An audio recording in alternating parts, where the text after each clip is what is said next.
자, 오늘도 잘 오셨습니다. 설 명절 잘 지내고 계시죠? 코로나 이후 저희가 이제 가족들이 오랜만에 만나는 시간입니다. 오랜만에 만났는데 그것이 즐거움의 시간, 감사의 시간이 될 수 있고, 때로는 코로나가 좋았다, 얼마든지 그럴 수 있는 시간도 되는 것이 바로 이 명절이죠. 바라기는 우리 성도들 이번 설 명절을 통해서 그 어느 때보다도 참 은혜로웠다, 그 어느 때보다도 참 반갑고 행복한 시간이었다. 이번 명절에 그런 간증이 여러분의 가정과 삶 가운데 있기를 주의 이름으로 부탁드립니다. 자, 오늘은 철로역정 두 번째 시간, 철로역정의 영성이라는 제목으로 말씀을 전합니다. 요즘에도 하는 프로이긴 하는데요, 한동안 이 복면가왕이라는 프로가 굉장히 많이 사람들에게 도전도 주고 또 힘도 주고 위로도 주었습니다. 이게 가수나 연예인들이 얼굴을 가리고요, 가창력으로 승부하는 그러한 프로이지 않았습니까? 그래서 이 프로의 컨셉이 이거였어요. 계급장 떼고 한번 살펴보자, 계급장 떼고 덤벼라. 인기 있기 때문에 그가 노래를 잘하는 것이 아니라 오직 진정한 노래 실력만으로 한번 평가를 받아보자. 이게 이 프로의 컨셉이었습니다. 그래서 이 프로에 나와서 그 가창력을 가지고 새롭게 조명된 가수들도 참 많았고요, 또 탤런트들도 있었습니다. 근데 이 프로를 보면서 저희들이 질문한 것이 있었잖아요. 그러면 우리 역시 계급장을 떼고 누가 크리스찬인가 이렇게 묻는다면 어느 누가 크리스찬이라고 대답할 수 있고 뽑아줄 수 있을까?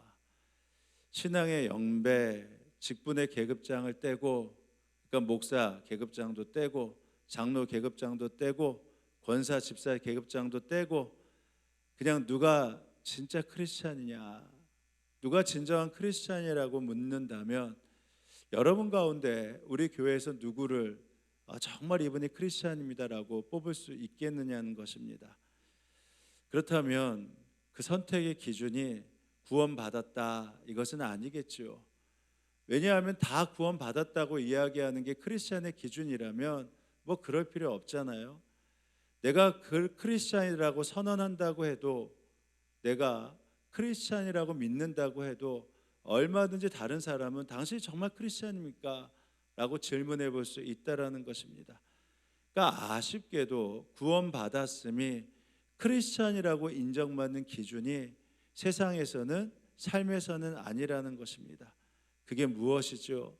직분을 다 떼고 계급장 다 떼고 하면 그 삶에서 누가 크리스찬의 모습을 나타내나, 그 삶에서 누가 크리스찬의 모습을 드러내나, 이것이 바로 그 기준이 되는 것이죠. 그래서 오늘 철로역정의 영성이라는 제목으로 말씀을 전하면서 그 중에서 성화의 영성, 이것을 집중해서 좀 말씀을 전해보려고 합니다. 이동원 목사님의 철로역정, 이 책을 보니까 이 챕터에 우리가 꼭 배우고 익히고 확신해야 될 영성이 세 가지가 있다라고 나와 있습니다. 첫 번째는 구원의 영성, 두 번째는 성화의 영성, 세 번째는 완주의 영성입니다. 첫 번째 구원의 영성, 이것이 무엇인가? 바로 철로역정이 제시하는 가장 큰 교리이고 화두가 무엇이냐? 바로 구원의 확신입니다. 철로역정의 주인공이 누더기 옷을 입고 무거운 짐을 지고 순례의 길을 시작합니다. 그때 그의 손에는 한 권의 책이 들어있어요. 이 한 권의 책이 무엇이냐? 성경입니다.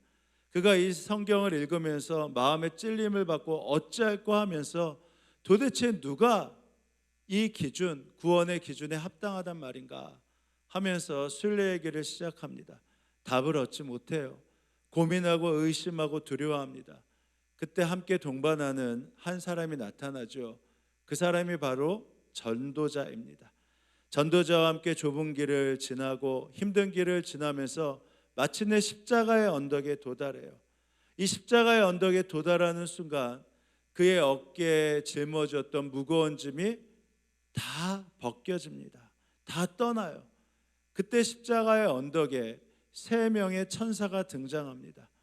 그리고 크리스천에게 중요한 메시지를 전달하는데 첫 번째 천사가 전달하는 메시지는 이겁니다.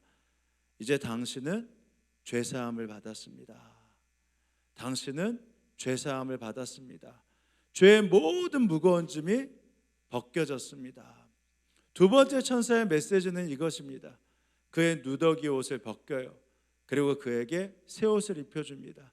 그러면서 이제는 당신은 새로운 하나님의 사람으로 거듭났습니다. 이렇게 전합니다. 그리고 세 번째 천사는 그의 이마에 인을 박아요. 인을 박는다는 것은 무엇이냐? 이제 당신이 하나님의 자녀가 된 순간 어떠한 경우에도 하나님의 자녀로서 벗어날 수 없습니다.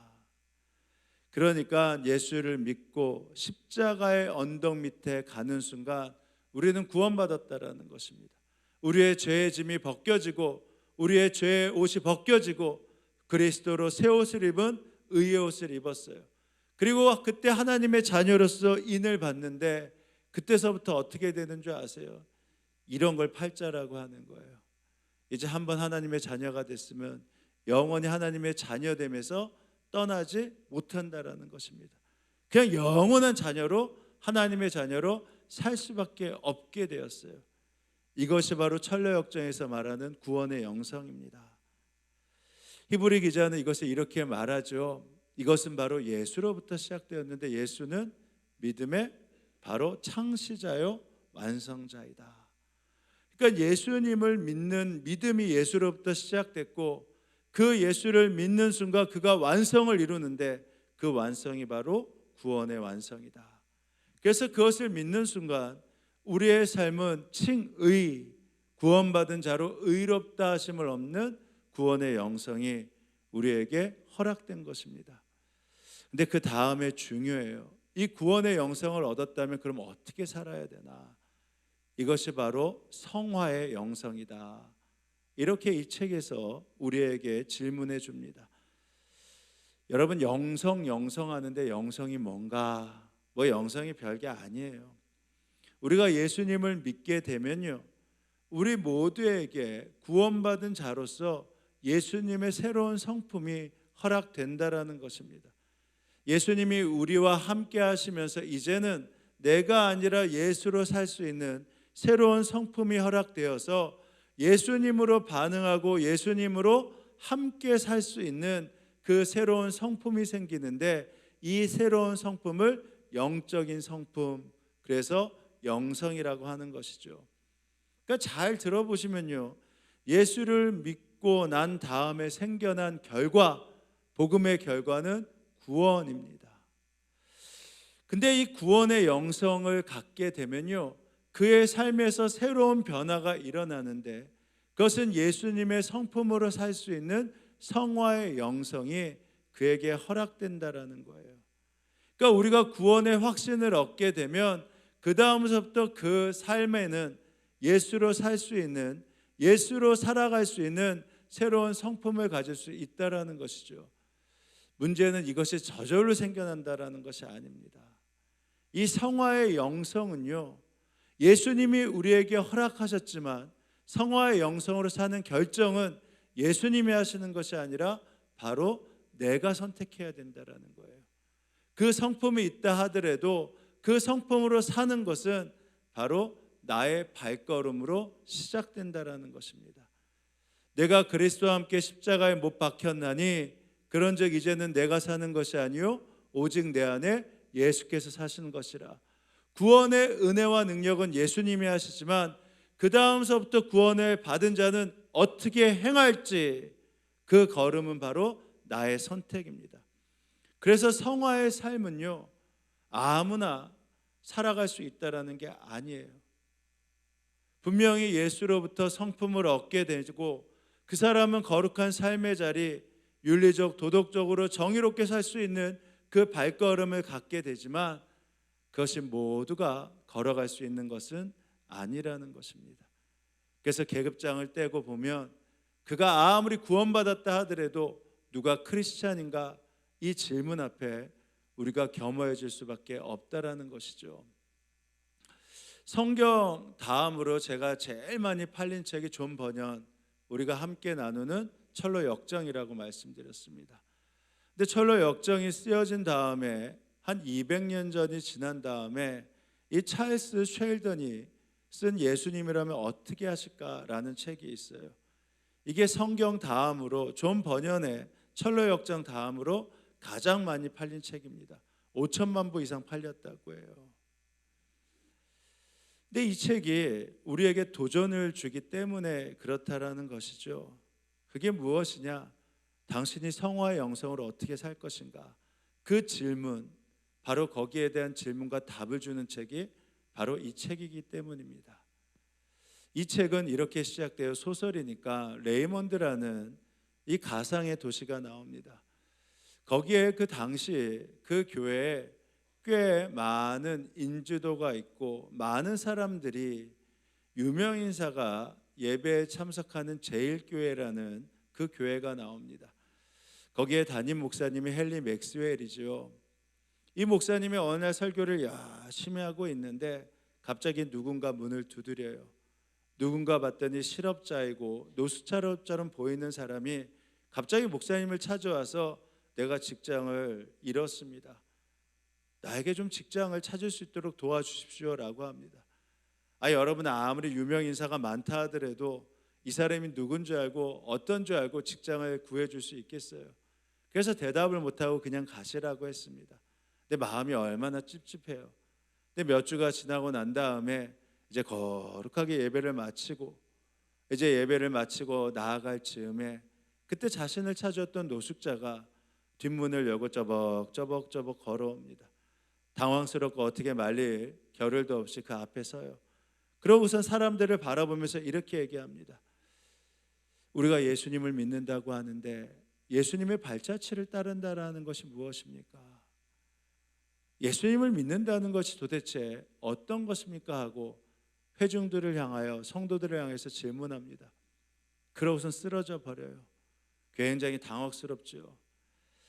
맥스웰 목사님이 자신의 집으로 이 노숙자, 실업자를 옮깁니다. 그리고 나서 돌보지만 일주일이 지나지 않아 그 노숙자가 숨을 거두게 되죠. 그리고 목사님의 마음 가운데는 큰 울림이 생겨요. 이가 마지막 죽어가면서 했던 말, 예수님이라면 어떻게 하실 것인가? 당신들이 예수님의 발자취를 따른다면 어떻게 사는 것이 바르게 사는 것입니까? 이 질문 앞에 목사님이 고민하기 시작합니다. 그리고 어느 주일날 성도들에게 이렇게 얘기하죠. 이 노숙자가 죽었습니다. 그가 우리에게 예수님이라면 어떻게 하실 것인가? 이 질문을 남기고 죽어갔는데 이제 우리가 1년 동안 예수님이라면 어떻게 하실 건가? 예수님의 발자취를 따른다는 것이 무엇인가? 바로 우리 한번 이렇게 서약하고 살아보길 원합니다. 혹시 이것에 대해서 서약하실 분들은 저와 함께 그 삶을 1년 동안 서약하고 살아보길 원합니다. 여러분 이게 당연한 것 같잖아요. sanctification, 거룩한 삶을 산다라는 거 이게 당연한 것 같은데요. 이게 이 문제로 교회가 시끄러워져요. 교회 내에서 구원받았다라는 이 확신에 있어서는 어느 누구 할 것 없이 분명하게 이야기하지만 정작 예수님이라면 어떻게 살 것인가? 이 sanctification, 이 성화의 삶에 대해서는 어느 누구도 쉽게 질문해 보지 못했고 대답해 보지 못했거든요. 시끌벅적 문제가 터지기 시작합니다. 근데 그 가운데서 한번 나도 그렇게 살아보겠다라고 서약한 사람들이 한 명, 두 명 나오기 시작하죠. 그 이야기로 본론이 시작됩니다. 그중 한 명이 언론사 사장 노먼이었어요. 언론사 사주였는데 노먼이 늘 언제나 그냥 회사에 갔다가 이 질문 앞에 나아가기 시작합니다. 예수님이라면 어떻게 하실 것인가? 그러면서 신문을 하나하나 뒤척여보기 시작하죠. 근데 거기에 폭력적인 이 권투에 대한 소식이 있는 것입니다. 지금이야 어떨지 모르겠지만 그때는 그랬던 것 같아요. 1840년대, 70년대 이야기니까. 그때 노먼이 결정을 하죠. 예수님이라면 우리 신문에 이 기사를 실지 않겠구나. 그리고 나서 결정을 합니다. 이 기사를 실지 않아야겠다. 그리고 편집장을 부르죠. 편집장 클락을 불러서 앞으로 우리 신문에는 이 권투에 대한 기사를 싣지 않겠습니다. 논쟁이 벌어져요. 시대가 바뀌었고 상황이 바뀌었는데 이걸 안 싣는다는 게 말이 됩니까? 근데 사주가 뜻을 굽히지 않습니다. 결국은 끝내 기사를 싣지 않지요. 근데 그 다음에 어떤 일이 일어날까요? 굉장히 좋은 일이 일어났을까요? 아니요. 그 당시에 이 어린 소년들이 가장이 되어서 신문을 배달하고 팔고 있었는데 권투 기사가 실리지 않으니까 사람들이 신문을 사지 않는 거예요. 당장 어려움이 오기 시작합니다. 그 배달했던 소년들이 가서 항의하죠. 이 기사가 실리지 않아서 제가 가정을 돌보지 못하게 됐습니다. 어려움에 직면했을 때 노먼이 그 신문들을 다 사줍니다. 이대로라면 신문사가 위기에 처할 것이 분명했는데 아니나 다를까 얼마 지나지 않아서 광고주들이 이 신문에 팔리지 않는 것을 보고 광고를 철회하기 시작하죠. 이제 이 회사가 위험에 처하기 시작합니다. 근데 노먼이 그때 또 하나의 결정을 해요. 주일에 일요일 날 신문을 발행하지 않아야겠구나. 그러고 나서 토요일 날 석간에 주일날 실려야 될 기사를 내면으로 확대해서 그 기사를 싣고 주일에 일요일 날 신문을 발행하지 않기 시작합니다. 자신이 어떠한 불이익도 감당하겠다고 해요. 이 노먼의 결단 대단하죠. 근데 질문해 봐야죠. 여러분은 어떤 생각 드십니까? 더 높은 지위에 있을수록 더 많은 책임을 져야 할 자리일수록요, 자신이 결정해서 자신만 좋으면 되는데 그 결정으로 어떤 결과가 나타날지 뻔히 보이지 않습니까? 그 서약의 결정을 자신들이 하는데요, 자신만 대가를 지불하게 되는 것이 아니에요. 이 신문사를 통해서 먹고 사는 사람들이 순식간에 실직자가 될 수 있고요, 그 신문을 팔면서 먹고 사는 아이들과 그 가정이요, 순식간에 생계가 막막해질 수 있는 것입니다. 그 대가를 치르는 것, 예수님이라면 어떻게 하실 것인가? 이게 간단한 문제가 아니었다는 겁니다. 또 이런 에피소드가 나와요. 철도 공장에서 고위직으로 일했던 알렉산드라는 사람이 있습니다. 그 사물을 보고 있는데 어느 날 이 서류 봉투에 서류가 하나 도착했는데 보니까 이게 딴 데로 배달될 게 자기한테 왔는데 이 회사의 온갖 부정을 저질렀던 이 회계 부정에 일으켰던 그러한 서류가 자신에게 잘못 배달된 겁니다. 근데 하필이면 이 알렉산더도 1년 동안 예수님이라면 어떻게 하실 것인가, 이것에 대해서 설약했던 사람이거든요. 이 서류를 보고 깊은 갈등에 빠져요. 이 불의를 방관하는 것이 이게 맞는 것인가? 이 예수님이라면 어떻게 할 것인가? 근데 이런 범법 행위가요, 자신의 회사에만 있는 것이 아닙니다. 당시 모든 회사에게 비일비재하게 일어나는 일이었어요. 이게 분명히 범법 행위는 맞는데 그렇다고 특별하게 자신의 회사만 그런 일을 저지르는 것이 아닙니다. 자신의 회사만 그런 일을 저지른다면 그렇게 할 수 있겠지만 다른 회사들도 다 그렇게 그 일을 저지르고 있는데 자기가 내부 고발을 해서 처벌을 받게 되면 자신의 회사만 어려움을 당하게 되는 것이란 말입니다. 그리고 이 일을 통해서 어떤 일이 벌어져요? 직장을 그만두게 되는 것이죠. 그러면 편안하게 살았던 자신의 가족들, 자녀들이 단숨에 어떻게 살아야 되나 생계의 어려움에 직면하게 된단 말입니다. 근데 1년 만이라도 예수님의 발자취를 따르기로 했던 알렉산더는요, 자신이 다니던 철도 회사에 이 비리 불법 행위를 폭로합니다. 그리고 남부러울 것 없이 지냈던 그 회사를 강제적으로 사임하게 되죠. 여러분은 어떻게 생각하세요? 레이첼이라고 하는 오페라 가수가 있었습니다. 그는 가장 유명한 극단에서 주연으로 노래하길 원했어요. 마침내 그 일이 이루어졌습니다. 오페라단의 단장이 그를 주연으로 캐스팅하기로 했어요. 근데 문제는 그 시기에 동시에 그가 바로 렉탱글이라고 하는 이 부패하고 어려운 지역의 집회가 있는데 거기서 그가 찬양을 하기로 한 겁니다. 이 기간이 겹쳐요. 그가 고민을 하죠. 어떻게 할까? 그곳에서 주연으로 발탁되어서 오페라 가수로 있으면서 많은 사람들에게 그 모습을 알리면서 하나님께 얼마든지 영광을 돌릴 수 있는 것 아니겠습니까? 내가 고민하기 시작해요. 예수님이라면 어떻게 하실 것인가? 바로 그때 부패와 죄악의 자리, 그 레탱글에서 집회를 하며 찬양을 했던 바로 그곳에 가기로 결정을 하고 오페라 주연의 자리를 거절을 합니다. 그 사실을 어머니가 알아요. 어머니가 자신이 그렇게 키워했던 딸이 그토록 원했던 자리를 포기하고 렉탱글에 가서 집회를 한다는 사실에 대해서 아연실색을 하고 마구 화를 내죠. 큰 다툼이 벌어집니다. 근데 레이첼은 뜻을 굽히지 않고 그곳에 가서 찬양을 합니다. 여러분, 우리에게 정말 가치 있는 일이 무엇이죠? 세상에서가 아니라 주님께서 우선순위로 여기시는 그 삶을 선택할 때 우리가 치러야 될 대가가 무엇이겠습니까? 재력가였던 버지니아라는 사람이 있었어요. 그는 늘 사교계에서 그 모임을 통해서 자기의 회사를 운영하고 이끌고 있었습니다. 근데 어느 날 이 레이첼과 함께 렉탱글의 집회에 참석을 했어요. 그리고 사교계에 발을 끊지요.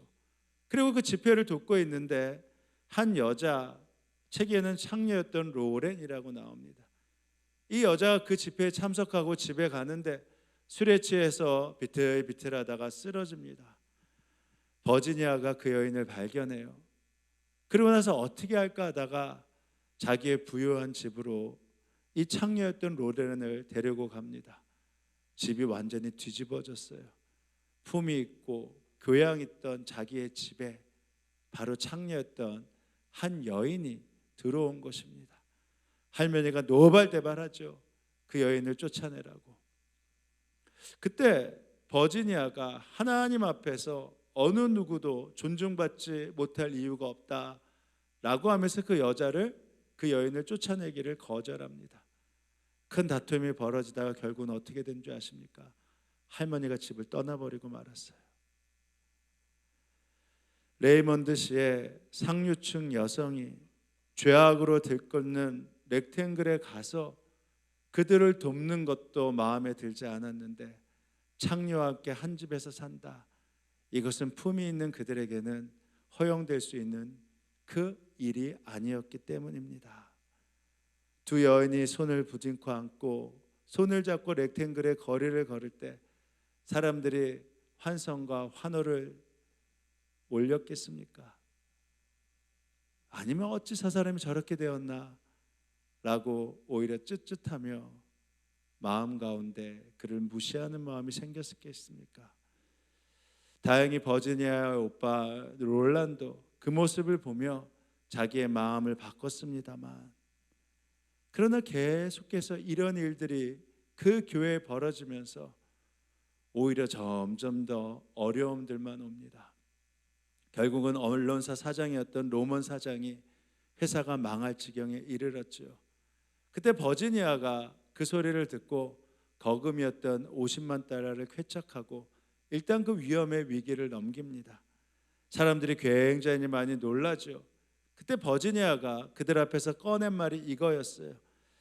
이 자리에 함께해 주신 여러분, 제가 마치 큰 자선을 베푸는 것으로 생각하지 말아 주시기를 바랍니다.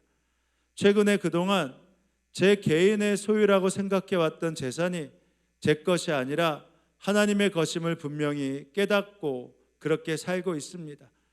하나님의 재산을 관리하는 사람으로서 현명한 투자 방법을 찾아냈다고 해서 헛된 자만에 빠지거나 남들로부터 공치사를 받을 입장이 못 됩니다.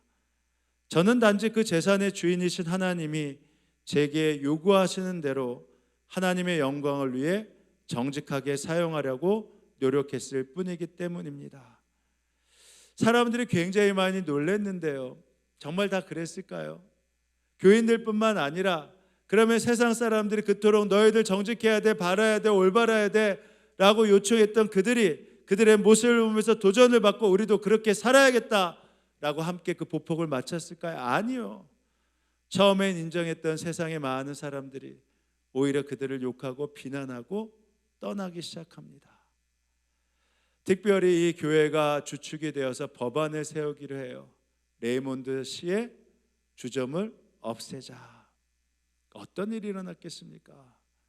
렉탱글에서 집회를 하는데요, 사람들이 와가지고 비난하고 욕할 뿐만 아니라 그들에게 술병을 던집니다.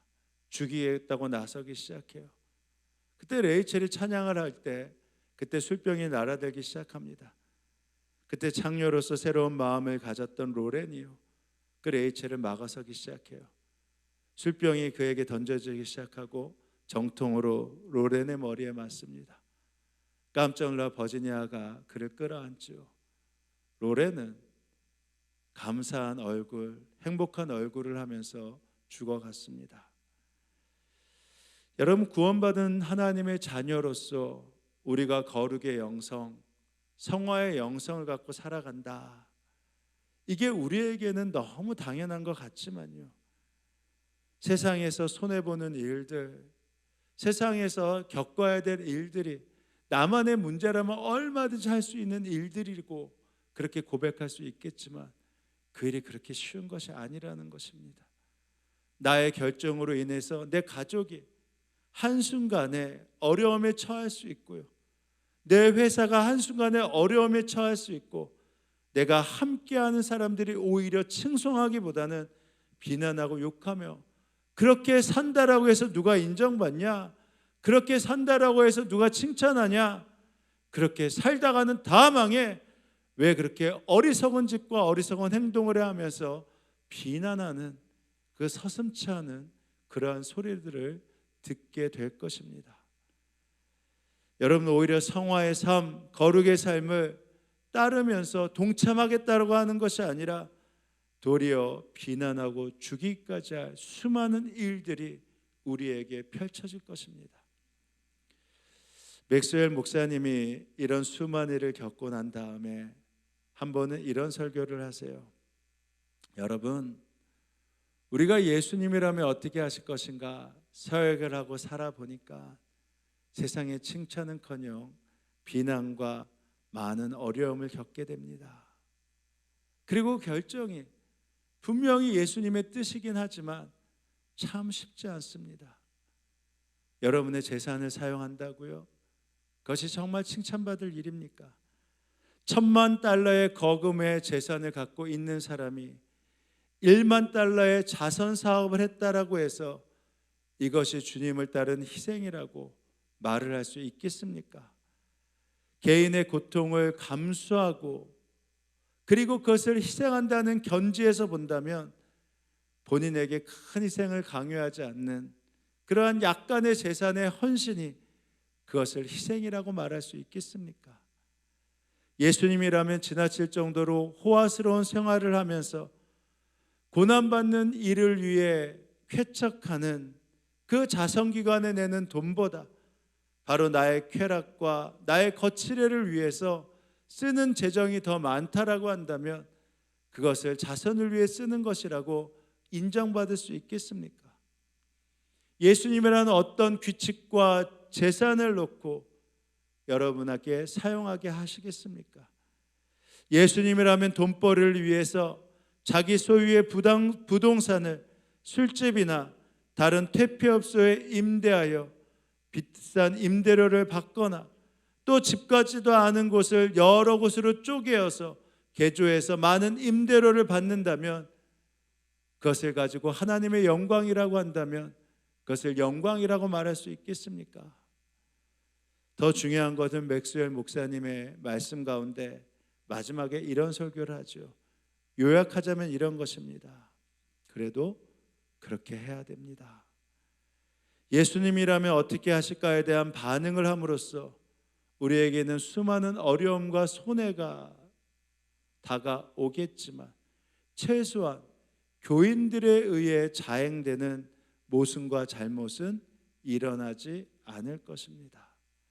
교인들에 의해 자행되는 모순과 잘못은 일어나지 않을 것입니다.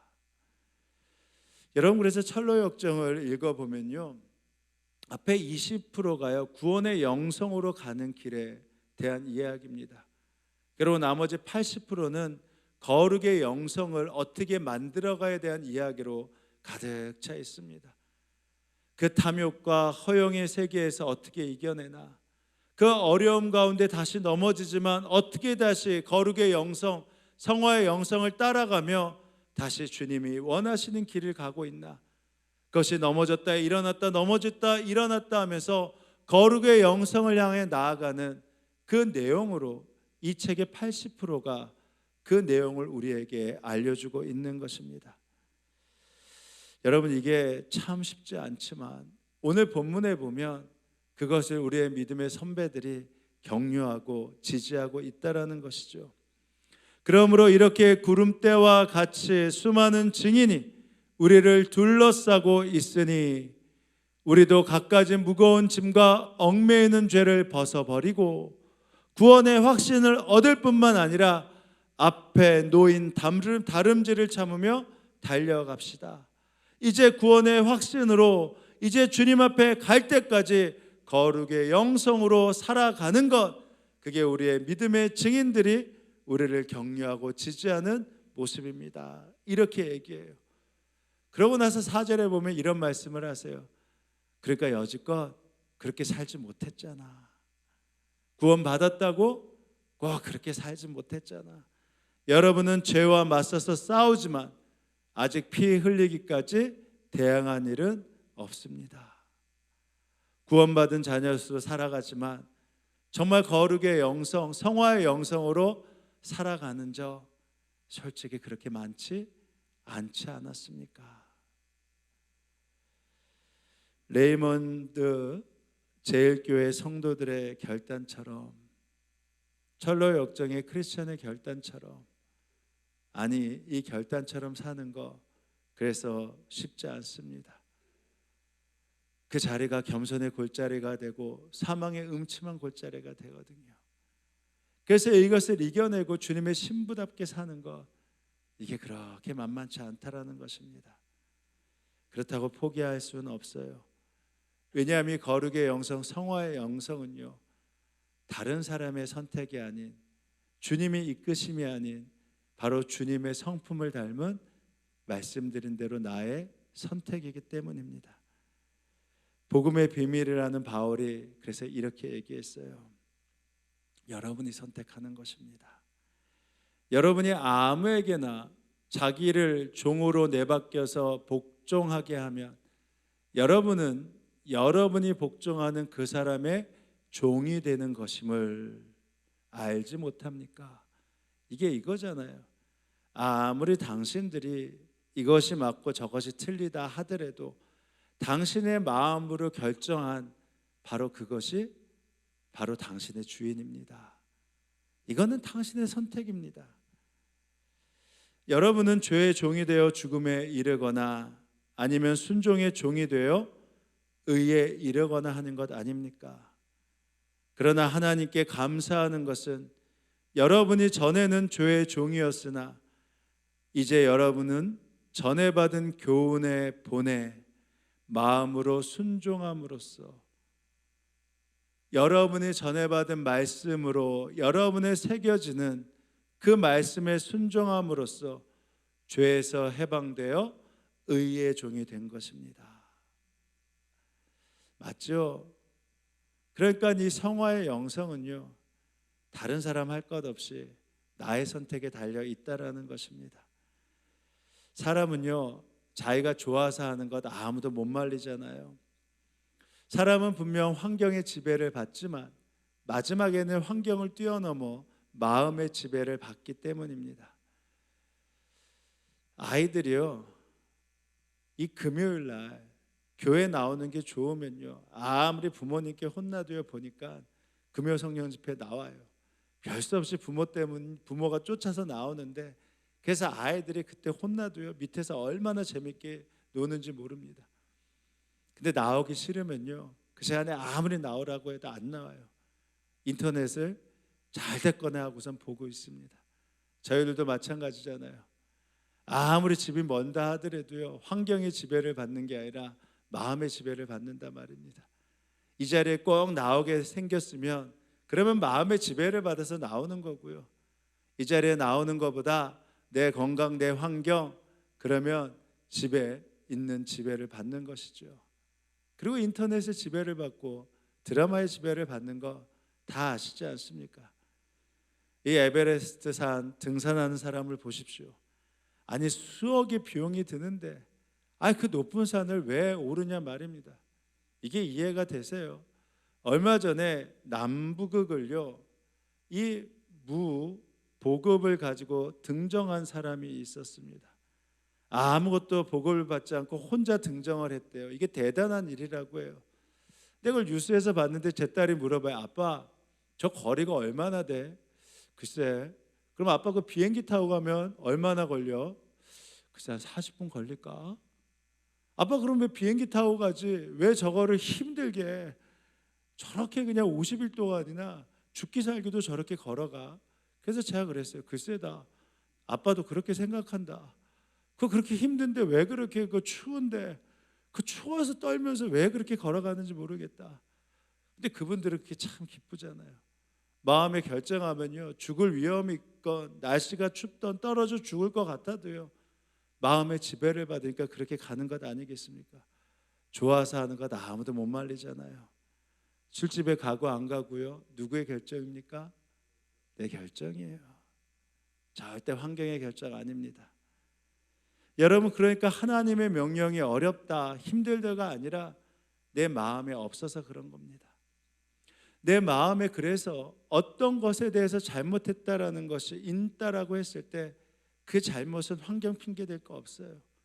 그 잘못은 다른 사람 핑계 될 거 없습니다. 그것은 내가 결정하는 거예요. 그래서 마음의 결정으로 내가 그랬으면 그러면 그것이 분명히 좀 내가 잘못했다라고 하는 것입니다. 근데 그것이 아니면 우리는 언제나 환경의 결정을 하고 사람의 결정을 하고 그래서 그 마음에 있어서 잘못했다는 것조차도 쉽게 인정을 못하죠. 왜? 마음의 결정이라는 것을 깨닫지 못해서 그렇습니다. 근데 분명한 것은 내가 결정해서 그렇게 된 거예요. 사람은 절대 마지막에 환경의 지배를 받는 것이 아니라는 것입니다. 그러므로 구원받은 자로서의 복음의 진리를 알면 복음에 예수에 반응하는 것 그거 우리들이 얼마든지 할 수 있게 주님께서 우리에게 성화의 영성을 허락해 주신 것이죠. 그래서 로마서에 보면 사도 바울은 아예 이렇게 선언합니다. 마음에 결정해라. 거룩하게 살기를 한번 결정해 봐라. 이거 별로 어렵지 않다. 내가 쉽게 얘기해 줄게 라고 하면서 로마서 6장 19절에서 이렇게 얘기합니다. 여러분의 이해력이 미약함으로 내가 사람의 방식으로 말하겠습니다. 여러분이 전에는 자기 지체를 더러움과 불법의 종으로 내바뀌어서 불법에 빠져 있었지만 이제는 여러분의 마음을 의의 종으로 바쳐서 거룩함에 이르도록 하십시오. 이거 어려운 게 아닙니다. 이해하기 쉽게 말씀드릴게요. 여러분의 마음에 죄의 종이 되겠다면 그냥 거기서로 가는 것이고 여러분의 마음에 이제 의의 종으로 예수님이라면 어떻게 할 것인가 살겠다면 그렇게 가는 것입니다. 이게 여러분의 선택입니다. 이렇게 말씀해 주신 것입니다. 그러기에 사도 바울은 이어서 이렇게 얘기하죠. 나를 얽매이는 것이 사슬이 아니라 주님으로 있는다면 여러분이 이렇게 사는 겁니다. 그러면 믿음으로 말미암아 우리가 율법을 폐합니까? 그럴 수 없습니다. 도리어 율법을 굳게 세웁니다. 이 말씀이 이제 이해가 되십니까? 율법으로 구원받는 것이 아니지만 우리가 정말 예수를 믿고 구원받고 거룩의 영성, 성화의 영성으로 살아간다면 그렇다면 그것을 어떻게 살아가야 되는지 주님께서 이 성경을 통해서 분명히 말씀해 주셨고, 십계명을 통해서 분명히 말씀해 주셨고, 그 세부적인 것이 어떤 건지를 이 율법을 통해 말씀해 주셨다라는 것입니다.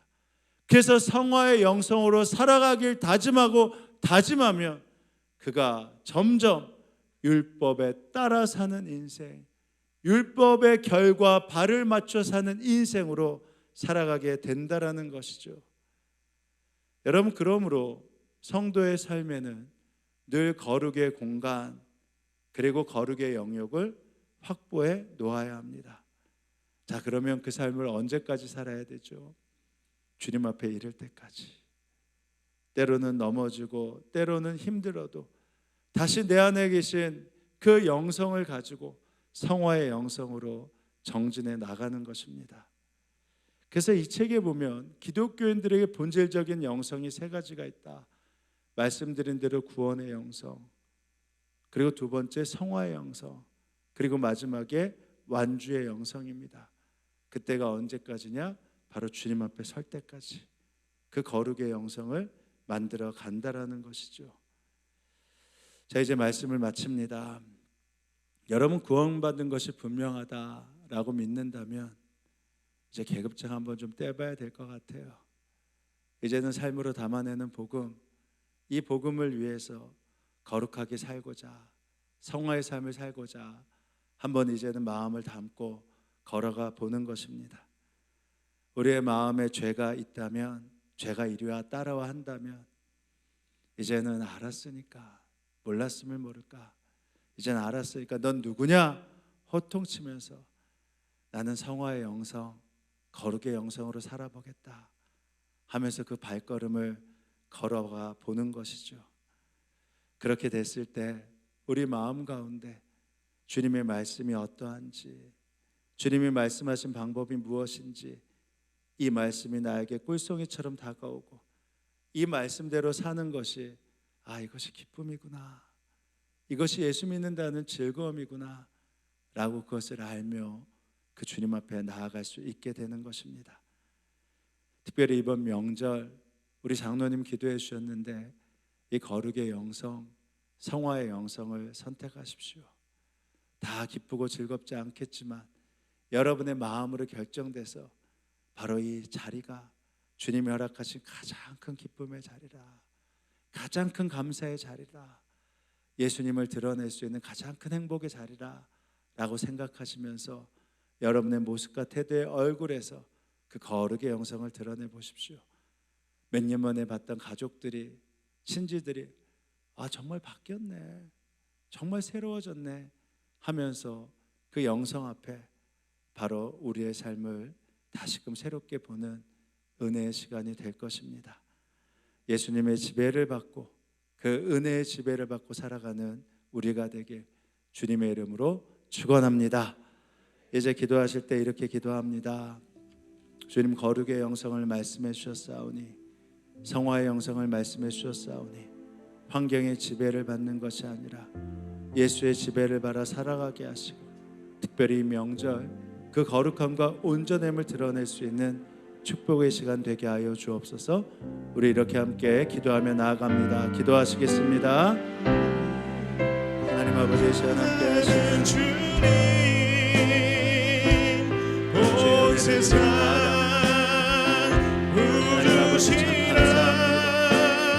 예수를 믿고 회개함으로 우리가 의롭다 불림을 받게 되었습니다. 주님 부르시는 그날까지가 우리가 구원받은 하나님의 자녀임을 확신하게 하시고, 바라기는 구원받은 자녀로 살아갈 뿐만 아니라 하나님의 자녀답게 살아가길 원합니다. 거룩하라 하셨사오니 마음으로 거룩을 선택하고 성화를 선택하여 환경과 상황의 지배를 받지 않고 주님 아버지 욕심을 선택하고 주님 허영을 선택하는 것이 아니라 주님의 마음을 선택하고 사랑을 선택하고 감사를 선택하고 은혜를 선택하게 하여 주옵소서. 주님, 우리가 예수님을 믿고 회개함으로 우리를 의롭다 불러주시니 참으로 감사합니다. 주님 부르시는 그날까지 우리가 구원받은 자녀임을 확신하며 구원의 영성을 누리며 살아갈 수 있도록 인도하여 주옵소서. 그러나 바라기는 구원받은 자녀로서만 만족하며 살아가는 것이 아니라 구원받는 자녀답게 이 땅을 살아가길 원합니다. 주님이 거룩하라 하셨사오니 마음으로 거룩을 선택하고 성화를 선택하여 환경과 상황의 지배를 받아 욕심을 선택하고 허영을 선택하고 불평과 불만을 선택하는 것이 아니라 예수님의 지배를 받아 마음의 거룩함을 선택하고 사랑을 선택하고 감사를 선택하고 은혜를 선택하고 기쁨을 선택하게 하여 주옵소서. 그리하여 때로는 세상의 모든 사람들이 우리를 눈여겨보다 미련하고 연약하고 그렇게 살다가는 어려움만 당한다 할지라도 그 길을 선택하는 축복이 무엇인지를 우리가 보여주고 누리게 하여 주옵소서.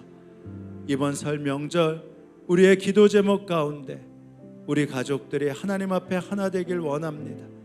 주님께서 영으로 인도하여 주셔서 구원의 은혜를 더하여 주옵소서.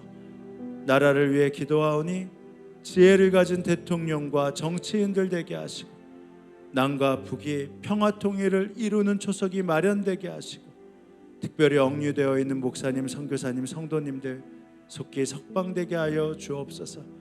전 세계적으로 전쟁이 종식되며 평화가 속히 오게 하여 주옵소서. 주님, 전 세계에 흩어진 우리 선교사님들 기억하여 주시고 이번 명절 외롭지 않게 주님이 친히 함께하여 주옵소서. 우리 성도들의 가정이 사랑으로 회복되게 하시고 주의 보혈을 부으사 질병에서부터 고침을 받게 하여 주옵소서. 오늘도 주님께 감사하여 허락하신 것에 일부를 떼어 봉헌합니다. 하나님, 저희의 사랑과 감사를 받아주시고 마르지 않는 넘치는 축복 누리게 하여 주옵소서. 감사드리며 예수님의 이름으로 기도합니다. 아멘. 자, 우리 다 함께 자리에서 일어나시겠습니다. 우리 찬양하기 전에 먼저 인사할 때 우리가 이 시간 좀 위로하는 시간 먼저 가져야겠습니다. 우리가 광고에 나온 것처럼 우리 교회 큰 어른이시죠. 우리 윤희진 장로님 지난주에 천국 입성하셨습니다. 감사한 일임과 동시에 참 마음이 정말 무엇인가 빠진 것처럼 쉽지 않습니다. 게다가 오늘 우리 장로님이 늘 앉던 자리에 이렇게 가족들이 앉아 계시네요. 윤기정 장로님, 또 찬양대에 있는 윤기풍 권사님, 그리고 유영 권사님, 정혜신 권사님, 그리고 손자죠 우리 창석이, 또 가정 함께 이룬 우리 다비, 지수, 형석이, 민석이 다 이 자리에 있습니다. 이 시간 우리 함께 인사하고 나누실 때 혹시 또 괜찮으신 분은 또 함께 이 자리에 가셔서 위로도 전하고 또 우리의 마음에 아쉬움이 있지만 이제 그 자리를 당신들이 이제 대신해야 됩니다 라고 격려도 하고 힘도 주고, 그리고 그 다음에 우리 성도들도 함께 인사하고 나눈 시간을 좀 먼저 갖고 그러고서 우리 함께 찬양하는 시간을 갖도록 하겠습니다. 우리 하나님의 위로가 함께 하길 바랍니다 하고 우리 함께 좀 인사하시죠. 그리고 우리 성도들도 이번 설 명절 잘 지내시기 바랍니다 하고 함께 인사하는 시간 갖습니다.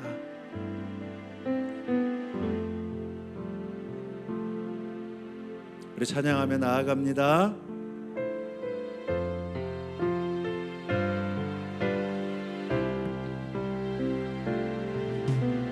주님 다시 오실 때까지 나는 이 길을 가리라. 좁은 문 좁은 길 나의 십자가 지고 나의 가는 이 길 끝에서 나는 주님을 보리라.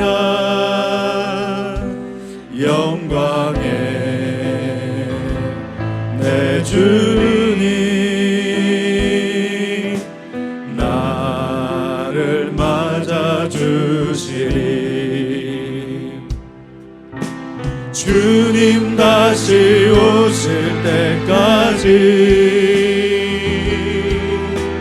나는 일어나 달려가리라. 주의 영광 온 땅 덮을 때 나는 일어나 노래하리. 내 사모하는 주님 온 세상 구주시리라. 내 사모하는 주님 영광의 왕이시라. 내 사모하는 주님 온 세상 구주시리라. 내 사모하는 주님 영광의 왕이시라.